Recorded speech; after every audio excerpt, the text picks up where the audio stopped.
gue sebenarnya lebih pingin tuh ngebahas di Indo kripto tuh sebenarnya kadang-kadang hot gara-gara banyak token-token baru yang muncul yang dibuat sama artis Indo lah dan sebagainya. Tapi kita nggak usah ngomongin siapa, banyak yang kena juga tipu-tipu rakpul gitu loh di Indo. Dan menurut lu tuh mindset orang Indo tuh gimana sih yang mesti diubah untuk bisa mendapatkan gain yang oke di kripto, tapi lebih nggak kena rakpul lah. Gimana cara menghindari rakpul? Mungkin itu yang lebih enak ditanya. Kalau menurut gue ya, karena balik lagi di Indonesia ini kan kriptonya sendiri, tokennya sendiri terkenal gak artis ini bikin. Bukan mereka trading kripto dulu tiba-tiba artis muncul, karena hampir semua trader yang udah biasa di kripto mereka nggak mungkin beli token artis. Nggak ada teman gue yang beli gitu, maksudnya yang di community gue nggak ada yang beli. Yang veteran nggak ada, yang paling bercanda doang, paling diketawa-ketawain aja. Even kalau mereka beli pasti bukan karena mereka beli, cuma karena buat lucu-lucuan aja. Nah, banyak kan ini kan yang orang nggak ngerti kripto yang masuk. Karena menurut gue simpel lagi gini, balik lagi due diligence itu kan penting banget. Lu deal on the research segala macam, which is hampir semua token artis ini white paper itu nggak jelas sebenarnya kalau mau dilihat. Kalau misalnya kita bisa clarify sedikit white paper jelas tuh gimana sih? Harus ada apa gitu strukturnya? Contoh ada satu token artis yang paling terkenal lah di Indonesia. Di white papernya yang diisi bukan kayak projectnya apa atau apa, malah kayak kartu keluarga. Yang bikin followernya segini, anaknya segini, adiknya segini. Jadi kayak, ya kalau lu trader kripto, lu tahu dong kayak ini orang mau jualan apa sih sebenarnya? Kenapa lu percaya di project ini? Balik lagi, lu butuh kripto dan blockchain, berarti kan lu mau menggunakan teknologinya. Dan mereka harus ngejelasin dong teknologinya dipakai buat apa. Kalau mereka bilang karena mereka terkenal doang, ya gunanya apa? Jadi kebanyakan orang tuh kemakan sama ajakan jual beli kan? Ajakan jual beli. Sama janji-janji yang bilang kayak, oh ini bisa 10.000x, banyak yang kayak gitu. Even mereka ngomong di podcast gitu aja. Direkam gitu ngomong. Biasa kalau udah masuk exchange bisa naik 1.000 kali lipat. Ya bisa iya, bisa enggak, lebih banyak enggaknya gitu. Maksud gue kayak, gue nggak nentuin kemungkinan. Success rate-nya berapa? Success rate-nya berapa sih gitu. Dan kadang-kadang itu sih yang orang perlu lebih ngerti ya. Ini token apa yang spesial gitu. Dan kripto kan sebenarnya kan kalau dari pendapat gue, lu tuh bisa dapat akses project seluruh dunia, lu bisa beli pakai DEX. Lu bisa benar-benar investasi di project satu dunia. Kenapa project ini tuh bisa sukses lawan 20.000 token lain ya nggak sih? Kalau misalkan token emang benar-benar spesial, lu mesti bisa menjelaskan ke orang-orang ini tuh bukan ajakan jual beli yang nggak ada isinya. Tapi emang benar-benar tuh teknologinya atau konsepnya kenapa ada unique value proposition sih. Kayak kita invest di bisnis lah dan invest di financial instrument lain. Kayak kenapa lu beli emas, kenapa lu beli saham di PT ini gitu loh. Tapi kalau misalkan gue dengar cerita dari lu sih, ya gue juga udah tahu lu bisa dibilang salah satu yang successful trader lah.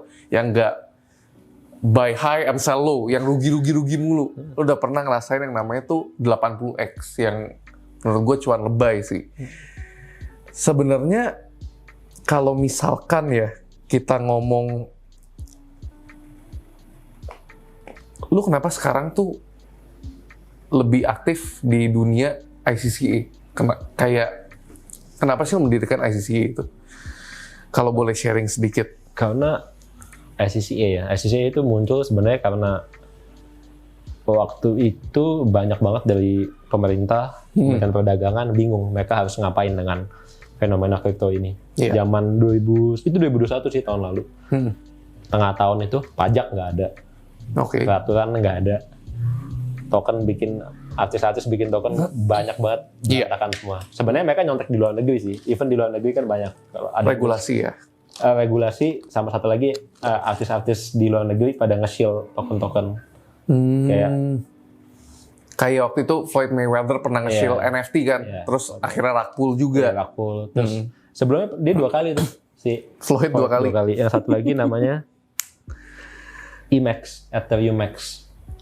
Itu nggak ada hubungan sama Ethereum ya? Nggak ada. Itu tapi dia kalau nggak salah seingat gue 15.000x dari pertama kali launching 15.000x. Iya. 15.000 kali lipat. Iya. Jadi kalau lu taruh $1 jadi $15.000. Iya. Dari lu makan McD dollar menu, dari beli satu ayam McD bisa jadi mobil. Iya. Cuman yang bisa beli di harga segitu kan Orang-orang spesial. Mereka sendiri juga kan. Jadi waktu itu akhirnya itu yang gue lihat, akhirnya orang Indonesia manfaatin celah itu. Oke. Ya, mereka ngeliat kayak di Indonesia banyak yang nggak ngerti, mereka manfaatin popularitas artis. Iya. Karena rata-rata bukan artisnya yang mau bikin. Biasa ada orang yang ngerti kripto, yang bilangnya dia tuh developer, akhirnya dia kayak ngajak artis-artis A, B, C, D, diajakin bikin gitu loh. Oke. Biasa Nge-shill bareng-bareng. Iya. Promosiin token bareng-bareng. Iya, contoh di ICCA ya. Kemarin kita sempat ada ngebantu juga holder-holder yang kena kayak gini juga. Kena token apa dia? Boleh sebut kali ya? Ada pokoknya token yang punya penyanyi sama artis lah begitu kan. Akhirnya mereka berantem sendiri. Penyanyi sama developernya. Jadi internal fight. Internal fight. Oke. Terus gue bilang, oke, lu mau fight nggak apa-apa. Tapi kan ini ada investor yang masukin duit ke lu, believe dengan sesuatu. Harus tanggung jawab. Lu tanggung jawab dong. Iya. Dan di peraturan Indonesia juga udah ada kan, apa namanya, di peraturan perlindungan konsumen ada. Kalau mereka menjanjikan sesuatu yang nggak sesuai juga ada. Mereka juga bisa dibilang kayak pembohongan publik. Oke. Investasinya nggak jelas, investasi bodong. Sebenarnya udah banyak. Cuman mereka memang hukum ini diaplikasikan ke kriptonya masih belum ada yang pernah bikin. Oke. Belum ada yang pernah coba gitu. Oke. Jadi belum ada yang pernah kasus dilaporkan ke polisi itu diproses itu belum pernah ada. Sampai hari ini belum Sampai ada. hari ini belum ada. Tapi tapi bagus juga karena gue bilang kalau lu sampai ngelapor ke polisi, habis itu mereka tahan badan, duit lu juga nggak balik.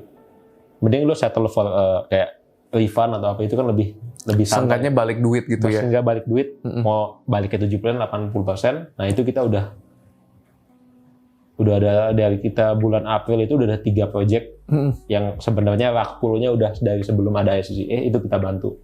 Oke. Sampai holdernya duitnya balik semua. Balik semua? Balik semua. Oke. Berarti sebenarnya emang lu pengen melindungi konsumen lah. Iya, sebenarnya sih ini gue kayak nggak ngajarin mereka buat, karena kalau mereka pintar mereka sebenarnya nggak masuk situ kan. Iya. Maksudnya gue ada karena mereka nggak bisa research sendiri. Iya. Cuman ini buat jadi pelajaran ke depannya. Ke developernya, ke developer yang mau ngaco. Lu ngaco, gue yang datengin. Oke. Tapi pelajaran juga buat orang yang beli. Ya lu juga harus belajar, jangan ada apa-apa lu nyari gue terus gitu. Iya. Tapi ya emang apa ya, dari kita sendiri di Wakmi sih, kita pengen benar-benar ngajarin konsumen untuk jangan terlalu mikir uang cepat sih di kripto. Sebenarnya kalau strategi gue belum tanya tentang strategi lu. Kalau di kripto gue sebenarnya mainnya lebih kayak saham. Gue super long term hold. Dari 2017 itu Ethereum sempat ke harga $80. Gue nggak pernah jual sampai hari ini. Walaupun sempat 4.800, yes, gue udah cash out lebih dari 50% di sana.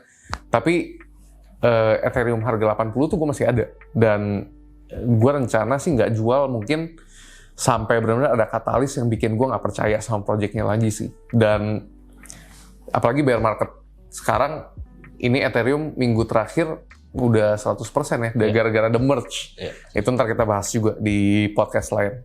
Tapi kalau misalkan lu tarik time frame investasi lu untuk bisa melampaui 3-4 tahun, kemungkinan rugi itu kecil banget.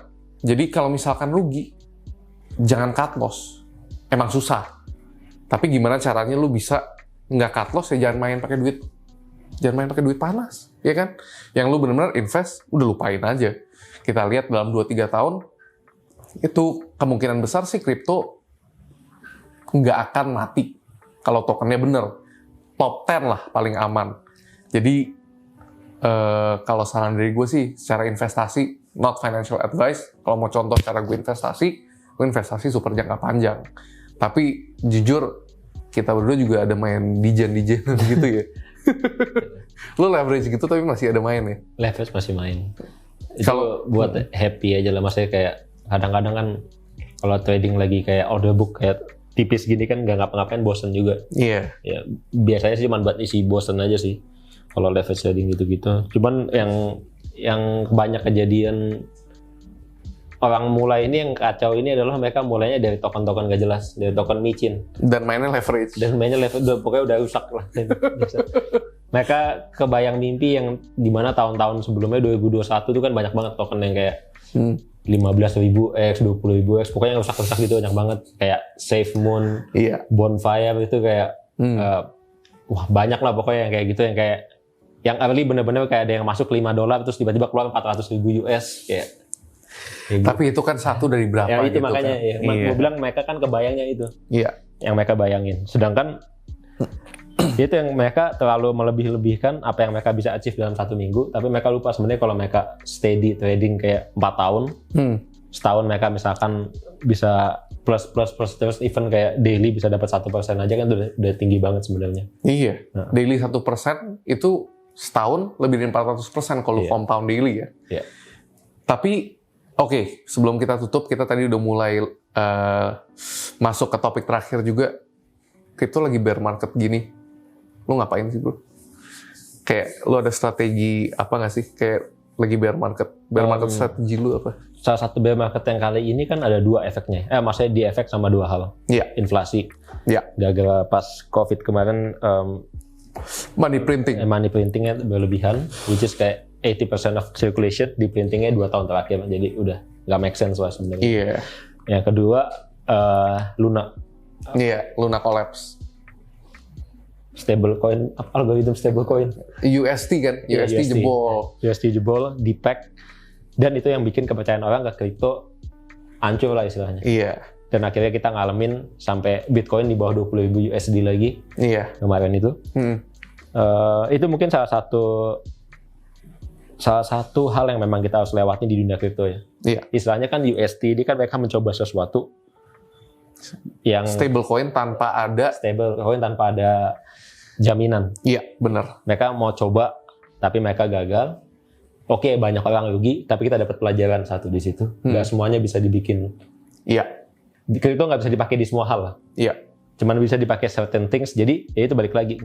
Bukan semuanya akan berubah ke kripto, enggak, tapi akan bisa dipakai di beberapa hal yang memang bisa dipakai. Iya. Jadi kayak USD ini pelajarannya kan banyak. Iya. Bener-bener kayak satu. Yang kedua adalah mereka kan tergiur sama Encore protocol. Iya. Itu cara marketing mereka sih. Marketingnya mereka pakai Encore protocol, which is 20% APY. Dari stablecoin loh. Dari stablecoin. Iya. Bukan dari Luna tokennya ya. Iya. Jadi kalau gampangnya gini sih, kalau lu nggak tahu yieldnya mereka dari mana, ya lu yieldnya berarti. Jadi lu harus lebih mempertanyakan lah. Kalau misalkan kayak bank, lu bisa ngasih persentase deposito lu return setahun 20%, itu bank apa gitu kan? Betul. Kayak masa lu naik duit dari mana gitu. Tapi emang itu apa ya, di bear market tuh menurut gue sih emang jangan cepet give up sih. Lebih belajar, lebih build conviction lu kenapa percaya gitu sama industri ini. Kenapa sih lu percaya sama blockchain teknologi? Untuk bisa mengerti itu, lu bakal build conviction juga untuk investasi di aset kelas ini lebih dalam sih. Itu mungkin pesan terakhir kita. Oke, thank you, Raf, untuk episode pertama. I appreciate you coming. Sampai ketemu di Wakmi Podcast episode selanjutnya.